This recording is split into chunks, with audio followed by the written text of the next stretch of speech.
Здравствуйте, меня зовут Мезина Катерина, я 96-го года рождения.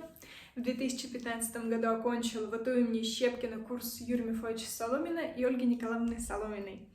В дипломном спектакле я играла доходное место, роль Юля.